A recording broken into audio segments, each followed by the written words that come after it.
Um, this is just a design that I saw that I liked online. I kind of try to replicate it. It's just like mountains with a lake with some snow and like the reflection on the lake. So this is just the poor man's fiberglass on here with, it's just basically a painter's canvas drop cloth where you put liquid nail under it and liquid nail over on top of it. And then we just painted over it like with exterior grade paint. After the poor man's fiberglass was dry, we put on 2 coats of a light gray exterior primer.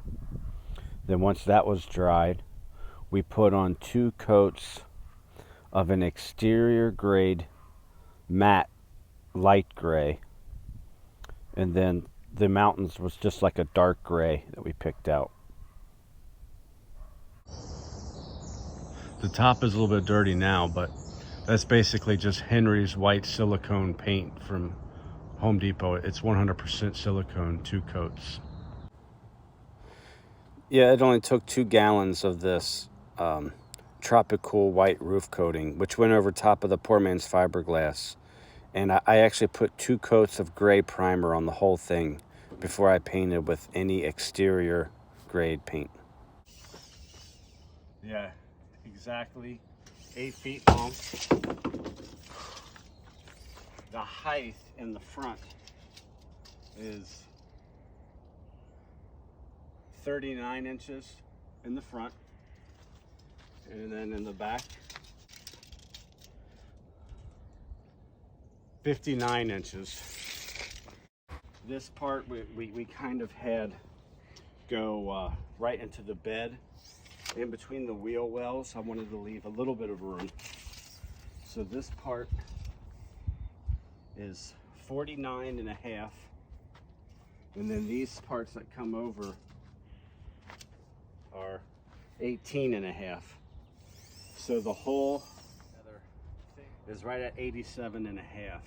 We knew we could go with 88. So it's Panther RV products. These are the Ryco Titans 12040 jacks, $879, but they're out of stock now. The door actually, we got lucky. We found it on Facebook Marketplace, but you can find them in other places. I think we paid like $150 for this. So we got this off Amazon, just kind of a hook. This is the access door for the 5,000 BTU air conditioner.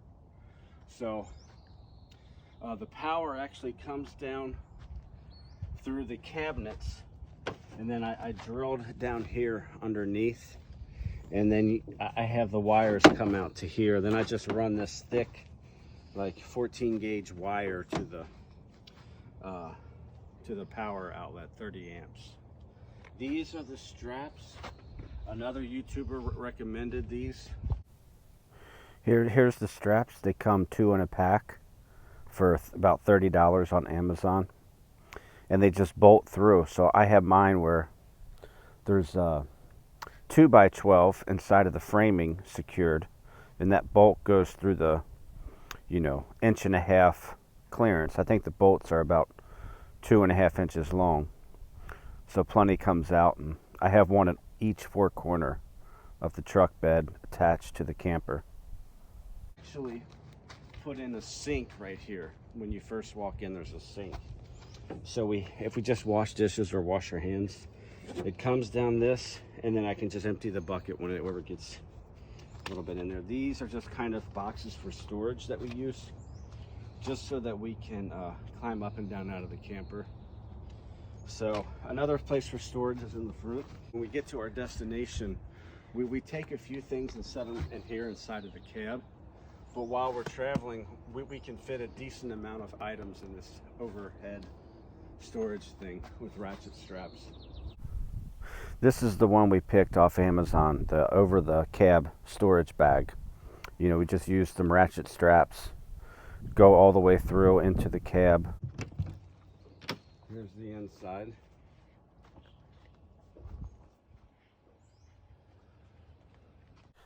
Some places to hang some utensils and coffee cups. There's a fan.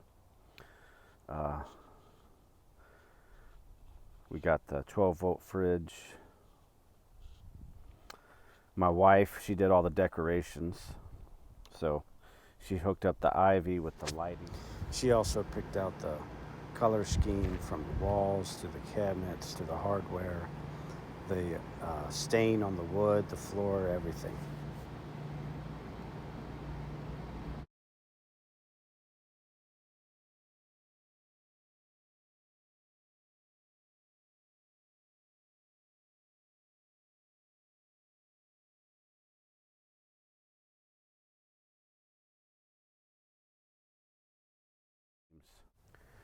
Here's a picture of the framing. It's just basically 1x2 Douglas firs, and all the corners were stainless steel angle brackets.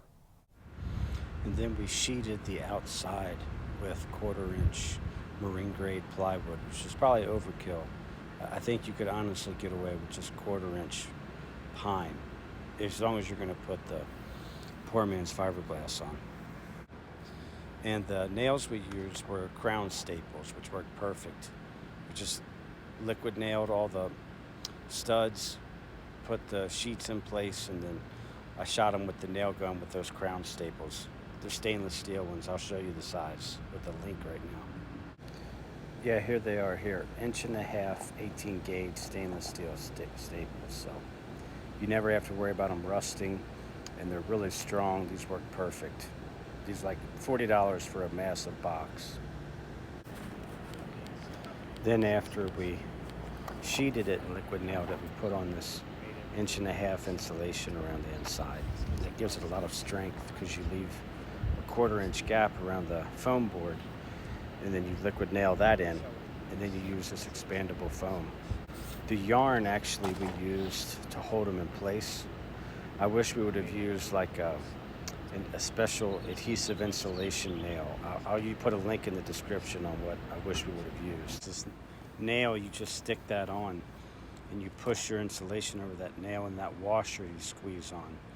And then whatever little excess nail is, you can just clip it off like with a pair of pliers or something. But you know what, it was our first build, so we learned a good lesson. But these I would highly recommend. To get the arch, I just used a 1/2-inch galvanized tube and just bent it. I think it was like 8 feet long. So I bent it to the angle I wanted, and then used that and scribed it onto a piece of 3/4 inch. And I think I measured down like 4.5 inches. And then that was like my pattern that I traced on each and every one. And I just notched out the top to add more framing and more structural stability. Here's the beams. I have every 16 on center, and then I notched it out, and I just ran, I guess you'd say like rafter or joist that I ran in the top just to give it more structure and stability and make sure that everything was straight.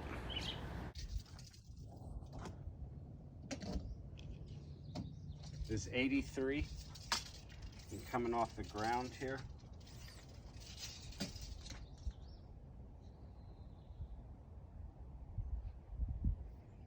$114.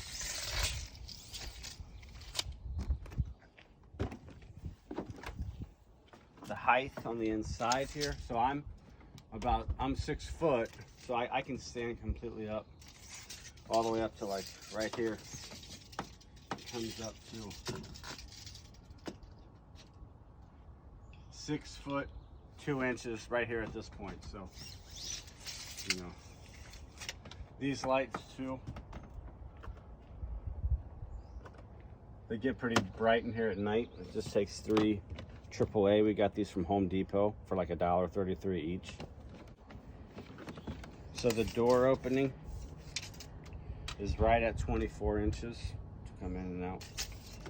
And then the bed here, so I built this platform, and then when it comes time to go to bed, we just pull that out and I flip the other one back, and then we open up the mattresses, and then it comes out from corner out to the middle here.